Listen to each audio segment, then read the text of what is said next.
Dollar का खेल खत्म, उल्टा पड़ गया पासा, अमेरिका का टूटा घमंड, वहीं ऋषि सुनक का ऐलान, भारत के साथ रक्षा और व्यापारिक साझेदारी बढ़ाएंगे, पीएम मोदी को दिया धन्यवाद। दोस्तों, विश्व के हर देश को अमेरिका अपनी करेंसी की अकड़ दिखाता है।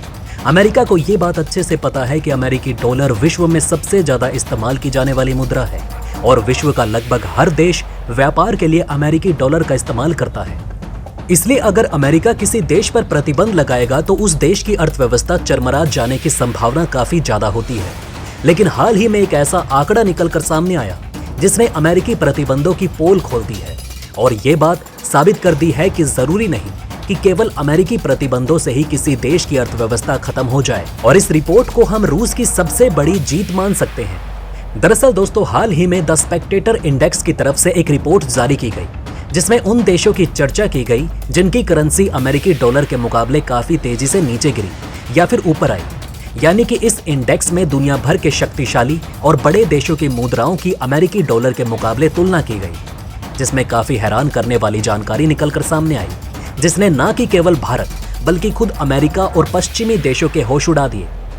इस रिपोर्ट में जानकारी के हिसाब से अमेरिकी करेंसी ऐसे तो काफी मजबूत हुई और हर देश की करेंसी अमेरिकी डॉलर के मुकाबले काफी कमजोर होती गई, लेकिन दुनिया के दो ऐसे देश हैं जिनकी मुद्राओं ने अमेरिकी डॉलर को पछाड़ दिया, जिसमें रूस और ब्राजील का नाम सबसे ऊपर आ रहा है। रिपोर्ट के हिसाब से पिछले साल की तुलना में ब्राजील की करेंसी अमेरिकी डॉलर के मुकाबले 6% मजबूत हुई, जबकि रूसी रूबल ने तो यहाँ पर अपने झंडे ही गाड़ दिए हैं और पिछले साल के मुकाबले अमेरिकी डॉलर से 13% मजबूत होकर एक मिसाल कायम की है। वहीं पर सबसे हैरानी की बात तो यह है कि रूस के ऊपर अमेरिका और यूरोपियन देशों ने दुनिया भर के प्रतिबंध लगा दिए, जो कि काफी कड़े आर्थिक प्रतिबंध हैं। इसके बावजूद भी रूस की मुद्रा अमेरिकी डॉलर के मुकाबले 13% मजबूत हुई, जो कि अमेरिकी प्रतिबंधों को एक मजाक बनाकर रख चुकी है। आखिर अमेरिका ने रूस के ऊपर प्रतिबंध इसलिए लगाए थे ताकि रूस की करेंसी को कमजोर किया जा सके और रूस की अर्थव्यवस्था को नुकसान हो, लेकिन यहाँ पर ऐसा बिल्कुल भी होता नजर नहीं आ रहा। इतने कड़े प्रतिबंधों के बावजूद रूस की करेंसी का डॉलर के मुकाबले मजबूत होना अपने आप में काफी बड़ी बात है और इसे व्लादिमीर पुतिन की एक पक्की प्लानिंग भी कहा जा सकता है। यहाँ पर इस बात से कोई इनकार नहीं कर सकता कि व्लादिमीर पुतिन ने व्यवस्था के मामले में अमेरिका और पश्चिमी देशों के कदमों को सही तरह से समझकर सही नीति अपनाई, जिसका नतीजा आज हमें देखने को मिल रहा है। इतने कड़े प्रतिबंध और युद्ध के बावजूद भी रूस की करेंसी डॉलर के मुकाबले मजबूत हो रही है। हालांकि रूस की अर्थव्यवस्था को बचाए रखने में भारत और चीन जैसे देशों का समर्थन सबसे अहम है, जहां पर भारत और चीन ने एक काफी अहम भूमिका निभाई, जिससे रूस अपनी अर्थव्यवस्था को संभाल पाया और रूस की मुद्रा भी मजबूत हुई। रूस ने युद्ध की शुरुआत में ही ये बात साफ कर दी थी कि वो तेल और नेचुरल गैस का व्यापार केवल रूसी रूबल में ही करेगा, जिसने रूबल की डिमांड बढ़ा दी और रूस की करेंसी मजबूत हो गई। इसके अलावा भारत और चीन जैसे बड़े देशों के द्वारा रूसी तेल गैस खरीदना भी रूस की अर्थव्यवस्था के लिए एक बड़ी राहत बनकर सामने आया। रूस ने भी भारत को काफी सस्ती कीमतों पर तेल और नेचुरल गैस का ऑफर दिया, जिसका फायदा भारत ने भी जमकर उठाया। अगर यहाँ पर तेल के खेल को समझा जाए तो रूस ने अपनी अर्थव्यवस्था को भारत और चीन जैसे तेल के बड़े खरीदारों के हाथों में दे दिया, जिससे रूस को काफी फायदा भी हुआ। लेकिन केवल तेल के व्यापार में ही नहीं, बल्कि भारत ने दूसरे व्यापारिक क्षेत्रों में भी रूस का खुलकर साथ दिया। भारत ने खाद्य पदार्थ और गेहूं के व्यापार में भी रूस को खुलकर समर्थन दिया, जिसके तहत भारत ने काफी बड़ी मात्रा में रूस का गेहूं खरीदकर उन्हें भारत के अंदर प्रोसेस करने के बाद अंतर्राष्ट्रीय स्तर पर निर्यात करने का फैसला लिया, जिसे भारत और रूस दोनों को फायदा हो रहा है।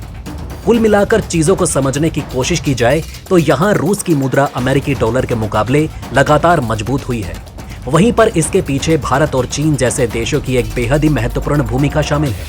वहीं पर इस रिपोर्ट में रूस के अलावा भी कई और देशों का जिक्र है, जिसके तहत भारत की मुद्रा पिछले एक साल में अमेरिकी डॉलर के मुकाबले 9.8% कमजोर हुई। लेकिन अगर अमेरिका की तुलना करते हैं चीन, यूरोप और दूसरे देशों से, तो हम ये बात समझ सकते हैं कि भारत की मुद्रा को फिर भी काफी कम नुकसान हुआ है, क्योंकि जहां एक तरफ चीन की मुद्रा पिछले एक साल में अमेरिकी डॉलर के मुकाबले 13% कमजोर हुई, वहीं पर यूरोप की मुद्रा यूरो अमेरिकी डॉलर के मुकाबले 13.8% कमजोर हुआ है। लेकिन जापान और साउथ कोरिया जैसे देशों की मुद्रा का हाल और भी ज्यादा खराब है, जिसके तहत इन देशों की मुद्रा अमेरिकी डॉलर के मुकाबले 29% और 21% की दर से कमजोर हुई, जो कि काफी चिंताजनक है। यानी कि अगर चीजों को आसान भाषा में समझने की कोशिश करें तो इस बात से कोई इनकार नहीं कर सकता कि भारत की मुद्रा 9.8% कमजोर हुई। लेकिन अगर हम दूसरे देशों की तुलना करते हैं तो भारतीय मुद्रा ने फिर भी काफी अच्छा प्रदर्शन किया। वैसे दोस्तों, आपकी इस पर क्या राय है, हमें कमेंट बॉक्स में लिखकर जरूर बताएं। चलिए दोस्तों, अब बढ़ते हैं हमारी दूसरी खबर की तरफ। दोस्तों, ब्रिटेन के नए प्रधानमंत्री ऋषि सुनक ने अपने भारतीय काउंटरपार्ट नरेंद्र मोदी को उनकी नई भूमिका के लिए बधाई देने के वास्ते धन्यवाद दिया। उन्होंने कहा कि दो महान लोकतांत्रिक देश क्या हासिल कर सकते हैं, वो इस बात से उत्साहित हैं क्योंकि हम अपने सुरक्षा, रक्षा और आर्थिक संबंधों को मजबूत बनाने में लगे हैं। प्रधानमंत्री नरेंद्र मोदी ने ब्रिटेन में अपने काउंटरपार्ट सुनक से फोन पर बात की और उन्हें कार्यभार संभालने पर बधाई दी। ऋषि सुनक ने भारतीय मूल के पहले ब्रिटिश प्रधानमंत्री के रूप में कार्यभार संभाल लिया है। उन्हें दिवाली के दिन कंजर्वेटिव पार्टी का निर्विरोध नया नेता चुना गया। ब्रिटेन के पूर्व फाइनेंशियल मिनिस्टर सुनक हिंदू हैं और वो पिछले 210 सालों में ब्रिटेन के सबसे कम उम्र के प्रधानमंत्री हैं। दोनों नेताओं के बीच टेलीफोन पर बातचीत ब्रिटेन के विदेश मंत्री जेम्स क्लेवरली की भारत यात्रा से ठीक एक दिन पहले हुई। नई दिल्ली में विदेश मंत्री एस जयशंकर अपने ब्रिटिश काउंटरपार्ट से बैठक के इतर चर्चा कर सकते हैं। क्लेवरली ने कहा कि भारत के साथ हमारे संबंध मेरे लिए बहुत महत्वपूर्ण है। दुनिया के सबसे बड़े लोकतंत्र के रूप में भारत हिंद प्रशांत में ब्रिटेन के लिए एक स्वाभाविक भागीदार है। ये एक आर्थिक और तकनीकी शक्ति है। हमारे मजबूत संबंध हमारी दोनों अर्थव्यवस्थाओं को बढ़ावा देंगे और वैश्विक सुरक्षा चुनौतियों से निपटने में मदद करेंगे।